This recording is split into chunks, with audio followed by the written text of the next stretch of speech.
Hey, what's up everybody? It's Matt, and in this video we're going to talk about the 10 things I wish I'd have done differently about my sim, or 10 things I hate about my sim.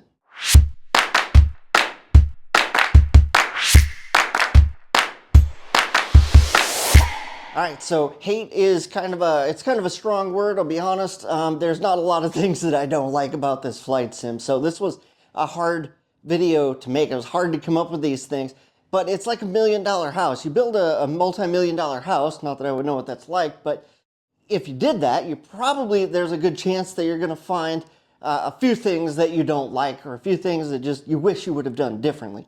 Same thing here. You put together a really nice flight simulator. You get done after you've flown it for a couple years. You're like, yeah, you know what? If I did this again, there's a few things I would change. That's what this video is about. So let's take a quick look at what those are. All right, number one, we're going to look at the G5s. The location of the G5s are right here. Now we can also have G5s over here and have our G5s right in the middle. Normally your G5s would sit right here. They would take place of your attitude indicator and your heading indicator. Here's what it would look like if they were on there. Now I can't really fly this. That looks a little bit odd, which is why I normally fly with a regular 6-pack and then have my standby G5s over here. If I were to go back in time, I probably would do this slightly different. I would probably not do G5s, sorry, real sim gear. I probably wouldn't do the physical G5s. I would probably just do the digital ones in here inside of Air Manager. They're a lot cheaper, much more cost effective, and they work with the Knobster. Okay, now that's how that would work. So that's the number one thing. Not that I hate it. I love my G5s, but they're just kind of out of the way. They're not really in a place where you would normally scan, but they are awesome. Okay, hard drive space. Let's talk about hard drive space.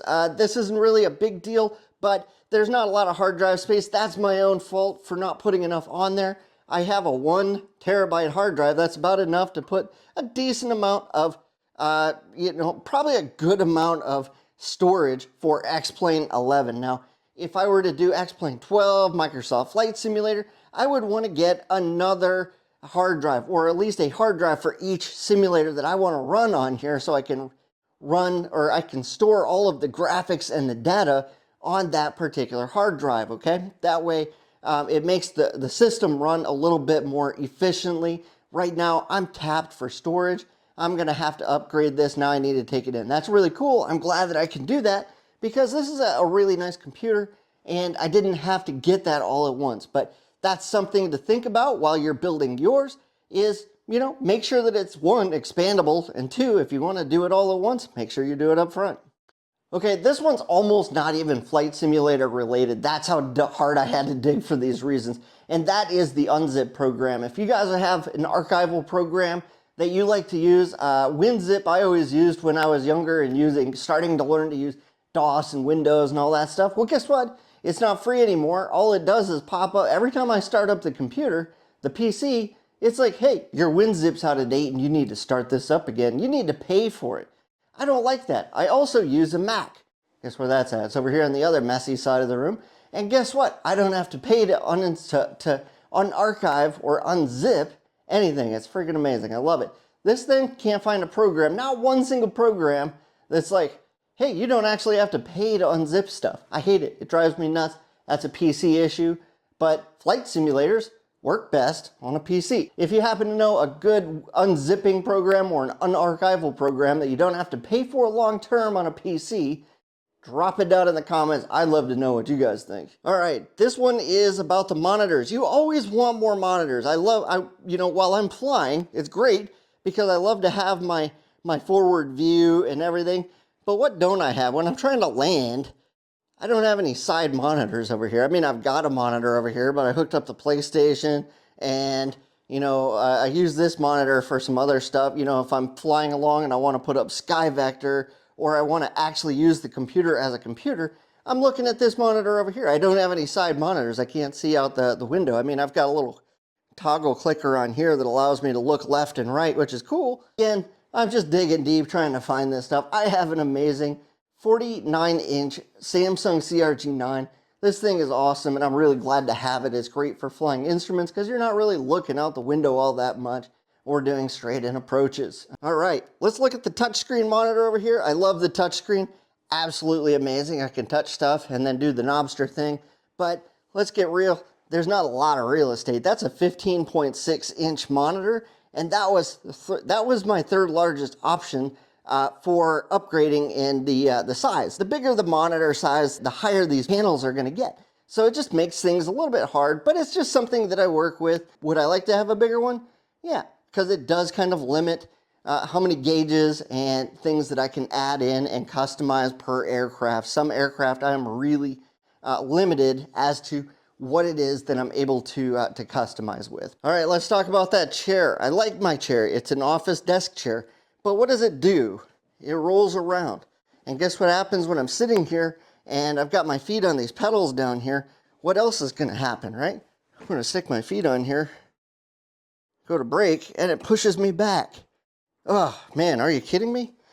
Okay, again, not that I really hate it, but wouldn't it be cool to have something a little more fixed, something that's a little bit more rigid so that I didn't have to deal with that? That would be totally awesome, right? Now, I like my desk chair. It gets the job done. It's mobile. I can move it in and out and everywhere I need to go.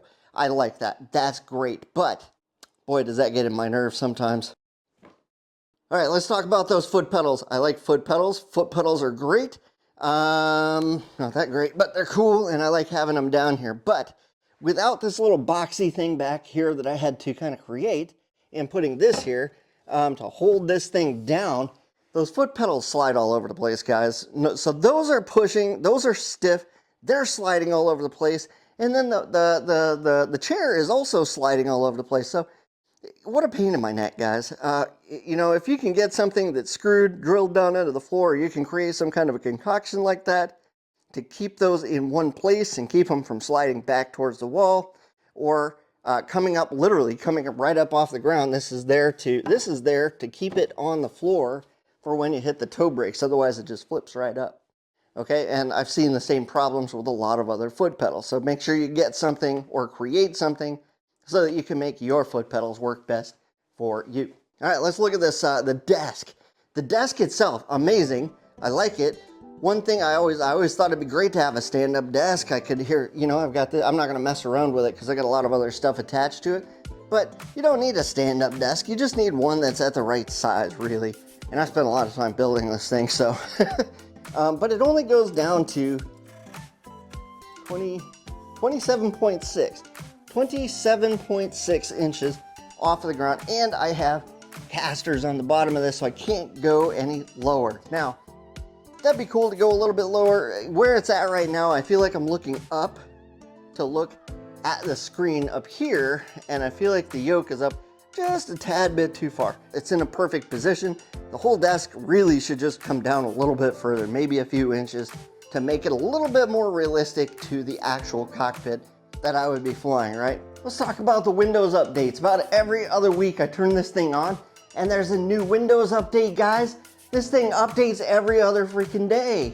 And every time I update Windows, it also screws up the COM ports and I have to reflash these things, the G5s, and the transponder sometimes gets messed up and I have to go in there and make it so that it can reconnect and recommunicate, because it's like, oh, it was on COM port 11 and 12, but now we don't know where it went because the computer just randomly decided, you know what I think we're gonna do today? I think we're just gonna change the COM ports on you, yeah. All right, the only other thing that's on my list of things that just drive me a little bit batty on this thing is the cords. There's so many cords, guys. There's cords going everywhere. I've done the best that I can to get all the cords kind of dealt with and organized. I've got them in cabler thingamajigger bobbers, but there's still cables all over the place. They're underneath, they're going all over the place underneath. I've got a cable runner down here so that I can manage those.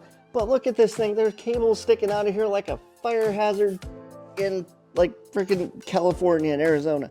All right, this thing is just absolutely nuts. Thankfully, it's been running for a couple years without any major issues. I haven't had any fires, knock on wood, right? That's my 10 things. That's my 10 things. But the thing is, it really isn't that bad. I can deal with a lot of these things. I can get in here and fly with this thing and have a great time. There are some random software programs that kind of mess things up, but at the end of the day, I'm just like, okay, that messed things up. Let's not use that again. Let's shut that off. this is a dedicated PC for flight simming, right? So that's how I use it. Okay, so hopefully you guys have gotten something out of this. Again, props to John over at State Level Avionics. I've said it already. I don't want anybody to misconstrue what I'm saying, as I don't like this flight panel, because this flight panel is 100% absolutely amazing, and it would not be what it is without John's input for this flight sim panel, okay? Everything that I just talked about here in this video is stuff that can be changed or updated, or just, you know, during the build process can be done a little bit differently to make the whole thing work better, okay? So hopefully you guys enjoyed that. If you guys have any comments, what do you guys think? Leave a comment down here, and I will catch up with you guys in another video. Don't forget to hit that like and subscribe button, and I will talk to you guys soon.